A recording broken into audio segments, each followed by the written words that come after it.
ज्योतिराव फुले यांच्या द्विजन्मशताब्दी सोहळ्याची सुरुवात आम्ही केली आणि सुरुवातीलाच त्यांच्या पैतृक गावी खानवाडी जिल्हा पुणे येथे आपण जिल्हा परिषदेने तयार केलेली अतिशय सुंदर अशा प्रकारची सीबीएसई शाळा त्याचं उद्घाटन केलंय। जिल्हा परिषद आणि सीएसआर पार्टनर्सनी मिळून अत्यंत आधुनिक शाळा तयार केलेली आहे।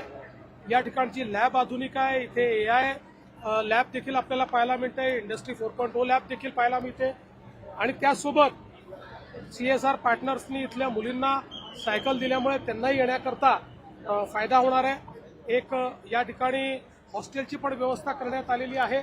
मला असं वाटतं की जन्मशताब्दीच्या सुरुवातीकरता ही शाळा याचं उद्घाटन होणं ही अतिशय चांगली बाब आहे, कारण महात्मा ज्योतिबा फुले आणि क्रांतीज्योती सावित्रीबाई फुले यांनी जी शिक्षणाची चळवळ स्त्रियांकरता आणि वंचितांकरता सुरू केली, मला असं वाटतं त्याच विचारांचा वारसा आज या कार्यक्रमाने आम्ही सुरू केला। ऑलरेडी राज्य सरकारने या संदर्भातला प्रस्ताव हा पाठवलेलाच आहे, पण त्याचवेळी जसं भुजबळ साहेब म्हणाले की ते महात्मा आहेत आणि देशामध्ये दोनच महात्मा आहेत, एक महात्मा गांधी आणि दुसरे महात्मा ज्योतिराव फुले।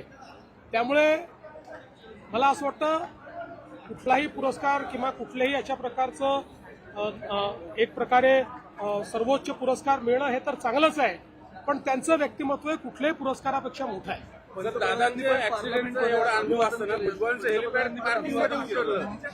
माननीय पंतप्रधान नरेंद्र मोदीजी यांनी या द्विजन्मशताब्दी निमित्त वर्षभर कार्यक्रम करण्याचा निर्णय केलेला आहे।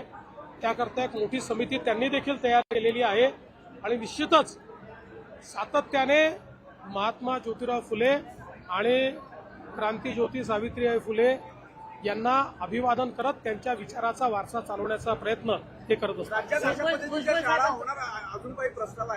बोलो मी बोलू सांगितलं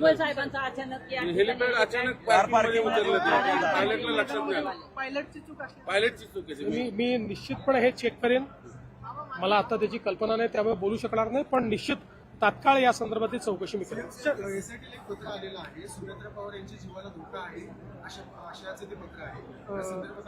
बघा, आम्ही उपमुख्यमंत्री सुनेत्राताई पवार यांची पूर्ण काळजी महाराष्ट्राचं पोलीस खातं घेईल। महाराष्ट्रामध्ये आपल्या पोलीस खात्याने यापूर्वीही चांगली कामगिरी केलेली आहे, त्यामुळे जरूर अशा प्रकारचं पत्र असेल काय जे काही येत असतील त्याची चौकशी पण केली जाईल, पण योग्य सुरक्षा तर आहेच।